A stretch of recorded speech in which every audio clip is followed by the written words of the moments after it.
రాజమహేంద్రవరం పేరు చెప్పగానే మోరంపూడి ఫ్లైఓవర్, ఎందుకంటే అది సమస్యలకు నిలయం కాబట్టి.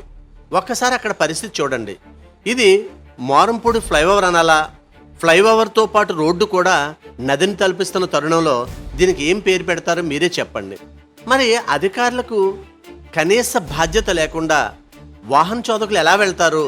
ఉదయం స్కూల్స్కి వెళ్ళేవాళ్ళు కావచ్చు, ఆఫీసులకు వెళ్ళేవాళ్ళు కావచ్చు, వివిధ వ్యాపార లావాదేవీలపై ఎక్కడికైనా వెళ్ళేవాళ్ళు కావచ్చు, కనీసం నడిచి వెళ్ళే పరిస్థితి కానీ, టూ వీలర్పై వెళ్ళే పరిస్థితి కానీ కాదు.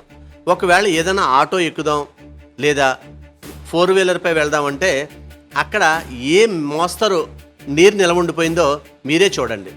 వాహనాలు ఎంత ఇబ్బంది పడుతూ వెళ్తున్నాయో కూడా జాగ్రత్తగా గమనించండి. అంత పెద్ద వాహనాలే అలా ఇబ్బంది పడుతుంటే, అంతంత పెద్ద పెద్ద గోతులు ఉంటే ఎలా వెళ్తారు? ప్రజలకు రక్షణ ఉందా లేదా? ఒకవేళ ఎవరికైనా ఏదైనా జరిగితే ఎవరిని బాధ్యులు చేయాలి? కనీసం ప్రశ్నించలేని ప్రజలు ఏమైపోతే మాకేంటని నిమ్మకు నీరెత్తున్నట్టు ఉన్న అధికారులనా ఎవరిననాలి? ఇక్కడ సమస్య ఎవరిది, తప్పెవరిది? కానీ ఇబ్బంది పడేది మాత్రం ప్రజలు. ఎంత ఇబ్బంది అంటే నరక యాతన అంటే ఎలా ఉంటుందో దీన్ని బట్టి చూసుకోవచ్చు మనం.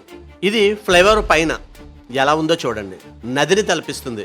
క్రిందే ఫ్లైఓవర్ కింద నదిని తలపించి, పైన నదిని తలపించి, ఆ వాహనాలు ఆగిపోయి నీళ్లు వెళ్ళిపోయి టూ వీలర్స్పై వెళ్ళేవాళ్ళు అవి స్టార్ట్ అవ్వక నానా పాట్లు పడాల్సి వస్తుంది.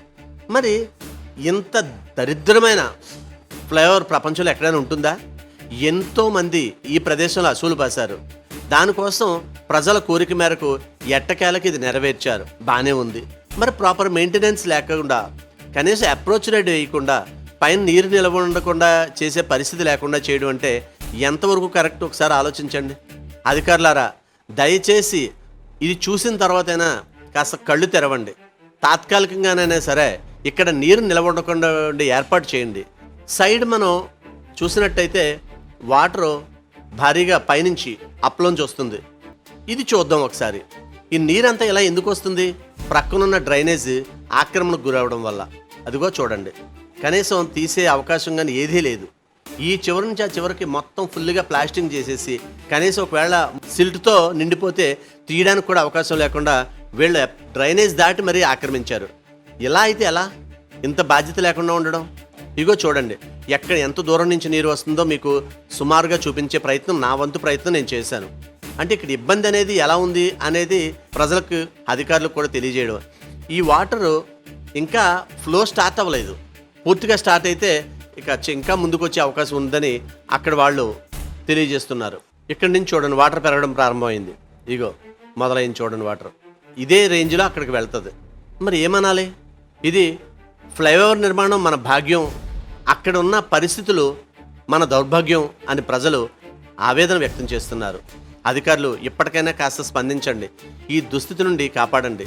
ఎందుకంటే వర్షాకాలం వస్తే, ఇప్పటికి వచ్చేసింది ఆల్రెడీ, ఇక రేపటి నుండి వర్షాలు ఎక్కువగా కురిస్తే ఎవ్వరికి ఏ పనులు కావు అనేది ప్రజల మాట.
చేయండి.